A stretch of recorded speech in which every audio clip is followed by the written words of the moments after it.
कुंभ में जब ये रिपोर्ट सामने आ रही कि पूरा भगदड़ ही एक षड्यंत्र था, उसकी रिपोर्ट विधानसभा के पटल पर रखना है। सर्वे का सच ये है कि वो बाबर के द्वारा एक हरिहर मंदिर को तोड़ करके बनाया गया। सर्वे का सच ये है कि 19 कुओं को ढक दिया गया। कुंभ के समापन के बाद संभल पर हंटर चलेगा। लेकिन कमाल की बात देखिए, संभल का सांसद कहां घुसा हुआ है, वो गिड़गिड़ा रहा है योगी आदित्यनाथ के सामने कि मुझे माफी दे दो, 2 करोड़ रुपए का बिजली चोरी से मुक्ति दे दो।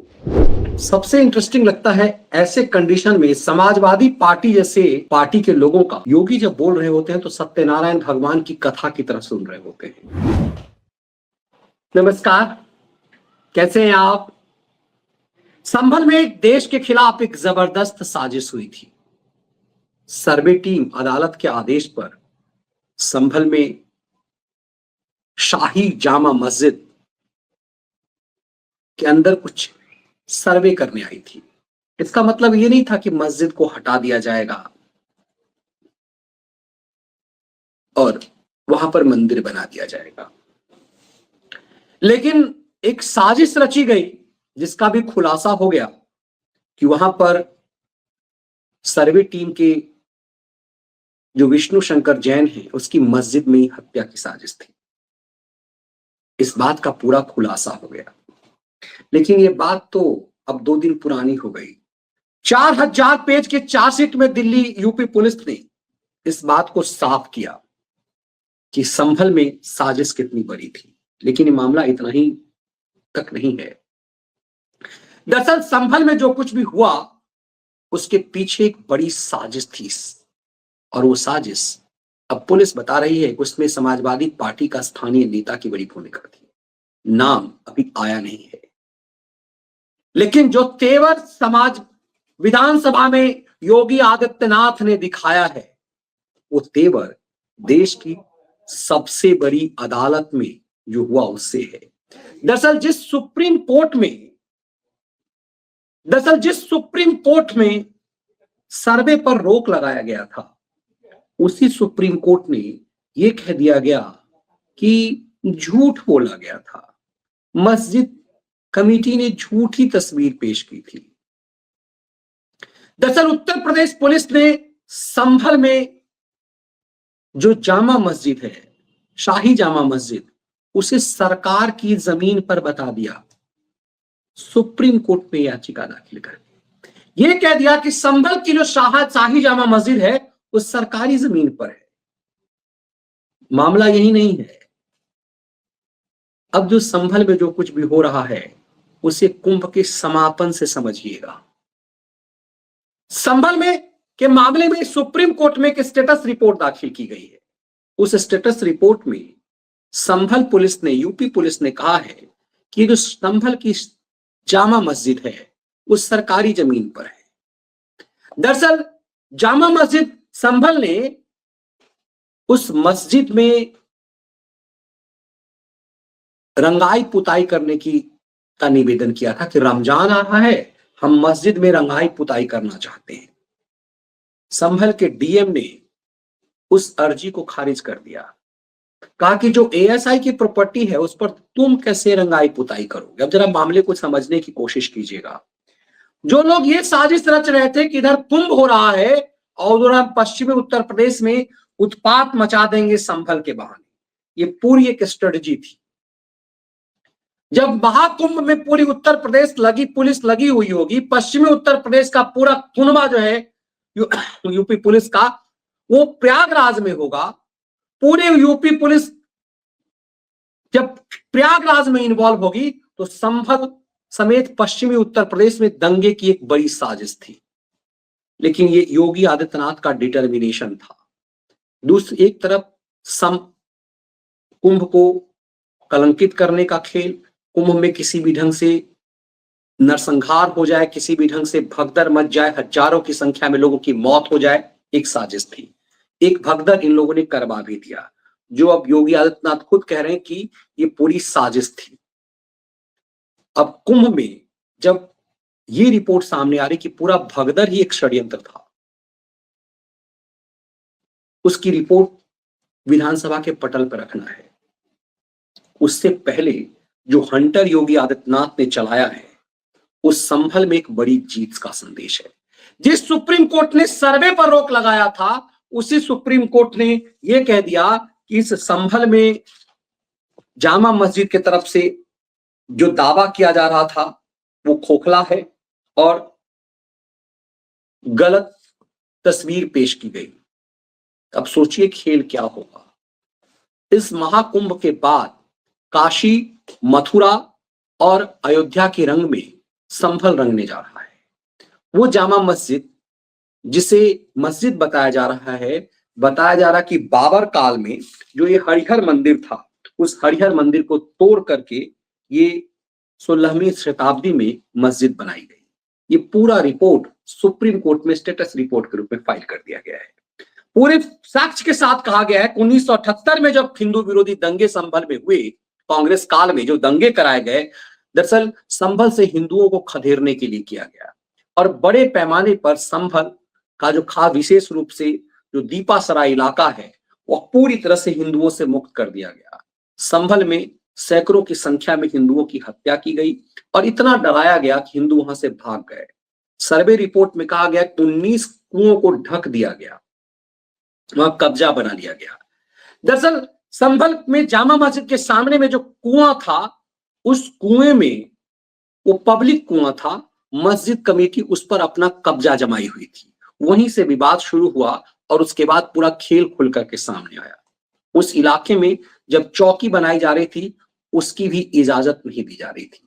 अब पूरा मामला इस रूप में खुला है, ये खुल करके खेल सामने आ गया है कि संभल की एक बड़ी साजिश जानबूझ करके कुंभ के दौरान किया गया और पूरी तरह से प्रवोक किया गया उत्तर प्रदेश में कि कुंभ में कोई फसाद हो जाए, कुंभ में कोई बड़ी संख्या में लोगों की मौत हो जाए, और इसीलिए योगी ने उन्हें गिद्ध कहा है। और योगी बड़ी चालाकी से कहते हैं कि मैं नहीं कह रहा, देश की जनता कह रही है। अब जरा इसको पूरी तरह से क्लब करके देखिए। जो षड्यंत्र किया गया कि सुप्रीम कोर्ट से सर्वे को रोक दिया जाए, वो मस्जिद का सर्वे रुक गया, लेकिन स्टेटस रिपोर्ट ये बता रहा है कि उस सर्वे का सच क्या है। सर्वे का सच ये है कि वो बाबर के द्वारा एक हरिहर मंदिर को तोड़ करके बनाया गया। सर्वे का सच ये है कि 19 कुओं को ढक दिया गया। सर्वे का सच ये है कि आसपास के मंदिरों को पर अवैध कब्जा कर लिया गया। हिंदुओं को औने पौने दाम पर जमीन बेचकर भागने के लिए मजबूर कर दिया गया। और अभी सरकार सिर्फ स्टेटस रिपोर्ट कोर्ट में दाखिल कर रही है। दरअसल योगी सरकार पूरी तरह से व्यस्त थी कुंभ में और साजिश संभल की तरफ से हो रहा था पूरे पश्चिमी उत्तर प्रदेश में। अब कुंभ समाप्ति पर है और कुंभ समाप्ति से 3 दिन पहले योगी आदित्यनाथ सदन में थे, विधानसभा में। अभी बजट सत्र उत्तर प्रदेश का चल रहा है। बार बार हर एक दिन पर योगी खाल उतार रहे हैं, लेकिन आज समाजवादी पार्टी का पूरा नकाब चरित्र उखाड़ कर रख दिया और ये बताने की कोशिश की कि दरअसल कुंभ में किसको क्या मिला। आज योगी के सदन के अंदर दिए गए बयान से ये साफ साफ अब दिख रहा है कि आने वाले समय में उत्तर प्रदेश का मिजाज क्या होगा। आज उन्होंने साफ साफ घोषणा कर दी कि 2027 में हमारी सरकार आ रही है। जो लोग ये भ्रम पाले हुए थे कि 37 सीट लोकसभा में जीतने के बाद उस भ्रम में जीने लगे थे कि उनकी जीत है, योगी ने उसे भी तोड़ दिया अपने कर्म योग से। और पूरा जो शैतानी खलिया खैरातियों का गैंग जिस कुंभ के पीछे पड़ा गिद्ध की तरह, उन सबको आज नकेल उतारा। अब जरा समझिएगा ऐसे, एक तरफ सुप्रीम कोर्ट से संभल सुलझा रहे हैं और संभल क्या सुलझा रहे हैं, एक कंटेम्प्ट कोर्ट नोट याचिका भी दाखिल की गई सुप्रीम कोर्ट में कि आपने कहा था कोई सर्वे नहीं होगा, कोई बुलडोजर नहीं चलेगा। यूपी में लगातार बुलडोजर चल रहा है। उस कंटेम्प्ट याचिका को भी सुप्रीम कोर्ट ने पहले सुनने से मना कर दिया, हाई कोर्ट जाओ। हाई कोर्ट ये टीम गई नहीं। इस बीच उसी सुप्रीम कोर्ट पे स्टेटस रिपोर्ट फाइल कर दिया यूपी पुलिस ने, क्योंकि सुप्रीम कोर्ट ने ही रोका था सर्वे को, सुप्रीम कोर्ट ने बुलडोजर पर ब्रेक लगाया था। अब कहा कि ब्रेक हटाओ, तभी सुप्रीम कोर्ट ने हंटर चलाते हुए कह दिया कि हमें गुमराह किया गया। अब सोचिए क्या होगा, जिन लोगों ने संभल में साजिश की, पुलिस पर गोलियां चलवाई, पुलिस को घायल किया, महिलाओं को सामने रखा, संभल में उत्पात किया, वो सांसद अब शिकंजे में है। 2 करोड़ रुपए के बिजली बिल उसने भरे नहीं है, उसके ऊपर तीसरी नोटिस जारी आ चुकी है। जियाउर रहमान के ऊपर तीसरा नोटिस है और ये आखिरी नोटिस बनाया जा रहा है, उसके बाद उसकी पूरी संपत्ति कुर्क कर ली जाएगी। अब सोचिए, इतना सब कुछ होने के बाद जियाउर रहमान जमींदोज है, गायब है। अखिलेश यादव की संभल पर चुप्पी है। इन सबको पता है कि योगी अब क्या करने वाले हैं। दरअसल अखिलेश यादव को पता चल गया है कि संभल पर षड्यंत्र और महाकुंभ पर घृणा फैलाने की उन्हें क्या कीमत चुकानी पड़ रही है। विधानसभा में तो ये कह दिया कि चुपके से अखिलेश यादव कुंभ में डुबकी लगाए आए, लेकिन अपने चच्चू को नहीं कराए। लेकिन अब आज तो वो कई कदम आगे बढ़ गए। देश की जनता को की भाषा में आज समाजवादी पार्टी और कांग्रेस को कुंभ का सच बताया। तो समझ जाइए कि इस कुंभ के समापन के बाद उत्तर प्रदेश का मिजाज क्या होगा। योगी ने आज संदेश विधानसभा के अंदर साफ साफ महोदय, मुझे सोशल मीडिया हैंडल पर एक बात बहुत अच्छी लगी। एक सज्जन ने इस बात को कहा और उसने, जो लोग महाकुंभ का विरोध कर रहे थे उनके बारे में उसने बहुत सटीक टिप्पणी की। उन्होंने कहा कि पिछले 1.5 महीने में आप वामपंथियों, समाजवादियों की बाल खगाल लीजिए, महाकुंभ को लेकर के विश्व भ्रमण के अलावा कुछ नहीं दिखेगा।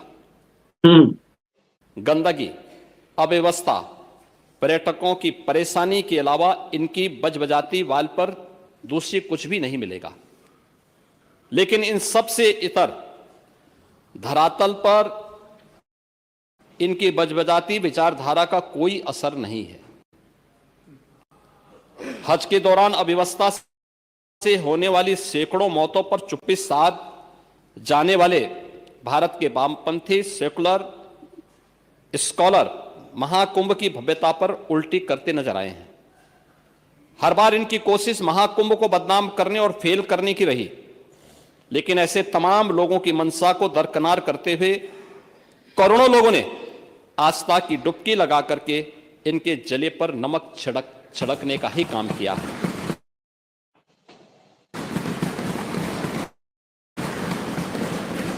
उन्होंने आगे लिखा है, हादसा हुआ, इसके बाद भी आस्था और विश्वास तमाम परेशानियों पर भारी पड़ी।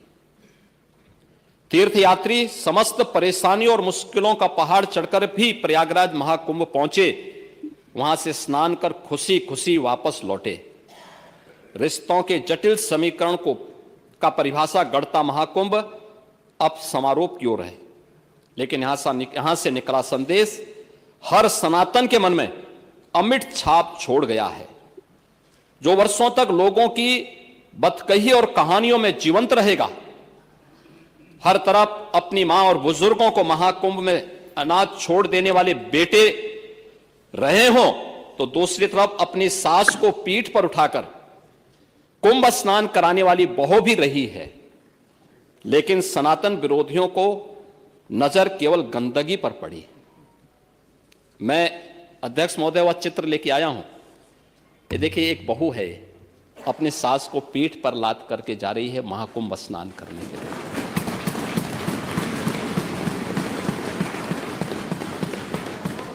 यही नहीं, आगे एक और बात कहते हैं। किसी ने सच कहा कि महाकुंभ में जिसने जो तलाशा उसको वह मिला। गिद्धों को केवल लाश मिली, सुअरों को गंदगी मिली, संवेदनशील लोगों को रिश्तों की खूबसूरत तस्वीर मिली, आस्थावानों को पुण्य मिला, सज्जनों को सज्जनता मिली, गरीबों को रोजगार मिला, अमीरों को धंधा मिला, श्रद्धालुओं को साफ सुथरी व्यवस्था मिली, पर्यटकों को अव्यवस्था मिली, सद्भावना वाले लोगों को जाति रहित व्यवस्था मिली, भक्तों को भगवान मिले। मतलब सबने अपने स्वभाव और चरित्र के अनुसार चीजों को देखा है। एक ही घाट पर सभी जातीय वर्ग के तीर्थयात्री स्नानार्थी बिना किसी भेदभाव के नहाते रहे। सनातन की सुंदरता आखिर समाजवादी और वामपंथियों को कैसे नजर आएगी, लेकिन इनके द्वारा लगातार किए जाने वाले प्रश्न इनकी नियत को ही संदेह के दायरे में खड़ी करती है। महोदय, ये टिप्पणी अचानक नहीं है। ये टिप्पणी भारत की टिप्पणी है, भारत की भावनाओं की टिप्पणी है। और जो स्वयं कुछ कर नहीं सकते थे, जिन लोगों ने अपने समय में इस पूरे आयोजन को अव्यवस्था और भ्रष्टाचार का शिकार बनाया था, आज वे महाकुंभ पर इस प्रकार की टिप्पणी करके भारत की भावनाओं के साथ ही खिलवाड़ करने का काम कर रहे हैं।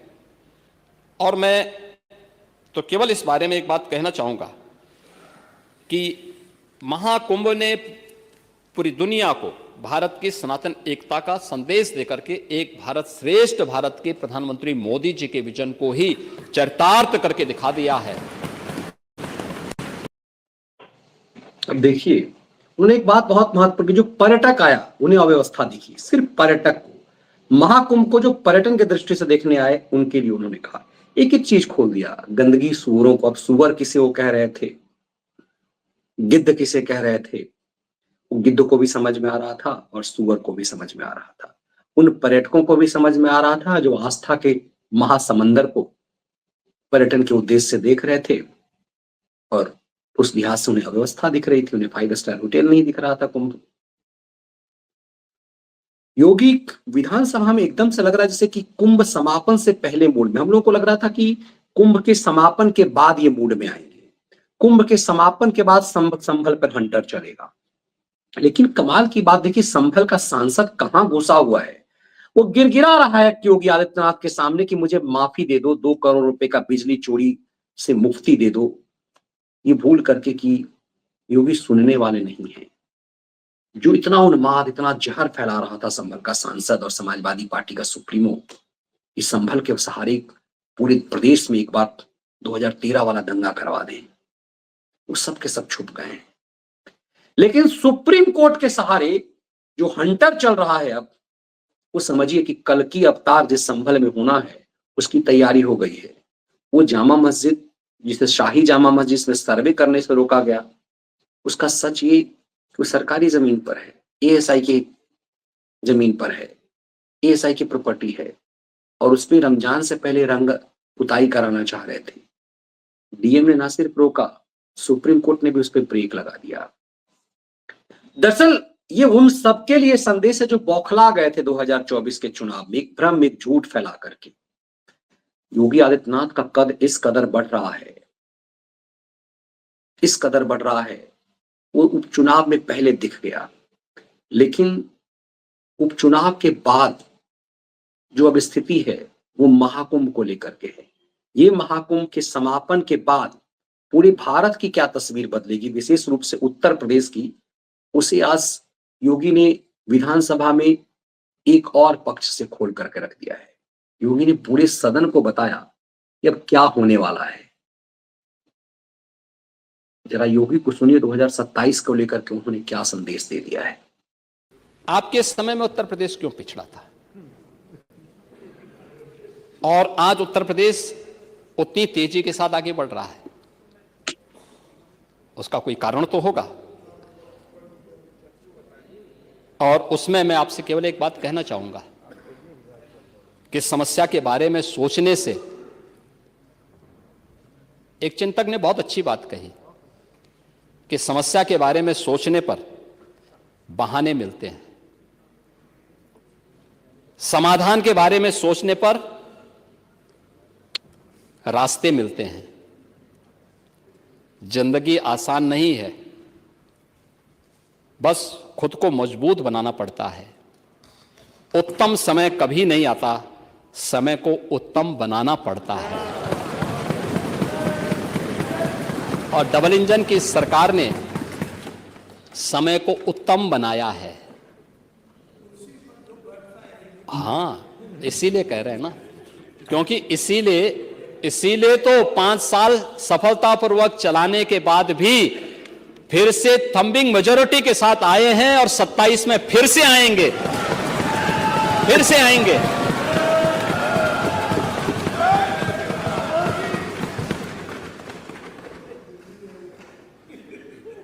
और इसीलिए मैं आप सबसे कहना चाहूंगा कि कुंभ के बारे में आपकी जैसी दृष्टि थी वैसी सृष्टि नजर आई। हम लोग तो कुंभ के संदेश को एकता के संदेश के रूप में देखते हैं, और महाकुंभ ने साबित किया है जो भारतीय ऋषि की दृष्टि थी कि एकम सद विप्रा बहुधा वदन्ति।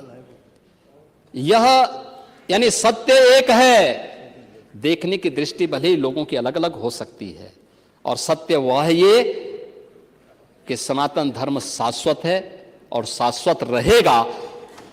एकता का वह संदेश महाकुंभ ने दे दिया है। मैं फिर से आपसे कहूंगा कि आपका विघटन करना, तोड़ना, ये सभी षड्यंत्र बेनकाब साबित हुए हैं, आगे भी होंगे। लेकिन मैं आपसे एक बात का अनुरोध जरूर करूंगा, कुंभ के संदेश से कुछ तो सीखें, कुछ तो सीखें। और एक ही संदेश है कि साथ साथ चलने से ही विकास होगा, साथ साथ चलने से ही विकास होने वाला है। और ये कुंभ का सबसे बड़ा संदेश है, और उस संदेश को अगर हम अंगीकार कर सकेंगे तो बहुत कुछ कह पाएंगे, बहुत कुछ कर पाएंगे। महामहिम राज्यपाल जी का यह भाषण उन्हीं बातों को प्रतिनिधित्व करता है। सबसे इंटरेस्टिंग लगता है ऐसे कंडीशन में समाजवादी पार्टी जैसे पार्टी के लोगों का योगी जब बोल रहे होते हैं तो सत्यनारायण भगवान की कथा की तरह सुन रहे होते हैं। ये देश में कहीं नहीं होता है। इन सबको पता है कि जनता का मिजाज, इन सबको पता है कि विधानसभा में यदि उजटता दिखाएंगे योगी के बोलते समय तो क्या होगा।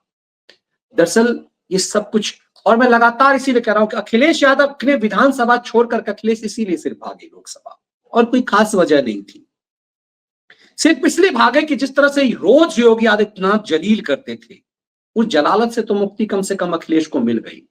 अखिलेश को जिस तरह से बउआ बनाते थे, सोचिए 1 साल से भी कम उम्र के छोटे हैं अखिलेश यादव योगी आदित्यनाथ से, और 1 साल से ज्यादा बड़े हैं राहुल गांधी, लेकिन दोनों को बच्चा बना दिया अपने अनुभव से, अपने ज्ञान से, मैच्योरिटी से। दोनों के बीच 1-1 साल का अंतर है। 1 साल राहुल गांधी बड़े हैं योगी जी से और 1 साल अखिलेश छोटे हैं, लेकिन दोनों को पप्पू और टप्पू बना करके रख दिया। अखिलेश इसीलिए विधानसभा छोड़ करके भागे। रोज जो चच्चू के सामने जलालत होती थी, अब चच्चू की हो जाती है, बेचारे कुछ बोल जाते हैं। पांडे जी नेता प्रतिपक्ष बनाए गए हैं, चच्चू को छोड़ करके पांडे जी को बनाया गया है। पांडे जी सत्यनारायण भगवान की कथा सुन रहे होते हैं। ये उत्तर प्रदेश का बदलाव है। 37 सीट पाकर के बौखलाए, बेचैन, हवाबाज बने लोगों को समझ में आ गया है कि क्या होना है। वरना आप कल्पना कर सकते हैं कि संभल को किस तरह से जलाने वाले संभल का सच सामने आने पर चुप्पी लगाए हुए हैं। इंतजार कीजिए महाकुंभ के बाद क्या होगा। इसीलिए मैं अक्सर कहता हूं कि इस देश की सुप्रीम कोर्ट का मिजाज मैंने प्रेस ब्लॉक में बैठ करके बदलते हुए देखा है। आप नहीं देख रहे सुप्रीम कोर्ट का मिजाज कैसे बदला। सुप्रीम कोर्ट ने हंटर कहां चलाया, जिस सुप्रीम कोर्ट ने सर्वे पर रोक लगा दिया था, जिस सुप्रीम कोर्ट ने बुलडोजर पर ब्रेक लगा दिया था, उस सुप्रीम कोर्ट के पास अर्जी आई कि आपकी आज्ञा की अवहेलना हो रही है, बुलडोजर चल रहा है। वो कह रहे नहीं, ये ले जाओ याचिका इलाहाबाद हाई कोर्ट ले जाओ। वही सुप्रीम कोर्ट स्टेटस रिपोर्ट मंगाता है संभल के मामले में और कहता है कि हमें गुमराह किया गया, मस्जिद की तरफ से फर्जी तस्वीरें लाई गई। ये तमाम चीजें बहुत कुछ कह रही है कि देश बदल रहा है, और कुंभ के समापन के बाद के आंकड़े बहुत कुछ बदलेंगे। आज एक एक लाइन से योगी ने स्पष्ट कर दिया कि जिसने जिस रूप में कुंभ को देखने की कोशिश की उसने देखा। ये बात सही है कि कुछ लोगों ने वहां लूट मचाई, खूब कमाई की, लेकिन लोग पैसे खर्च करके आने के बाद भी सुकून में हैं। एक कहावत आम धारणा है कि घी गिरा भी कहां तो अरहर के दाल में। तो वही बात है, लोग यमुना नदी में, गंगा नदी में तो ऐसे ही पैसे डाल के चले आते हैं।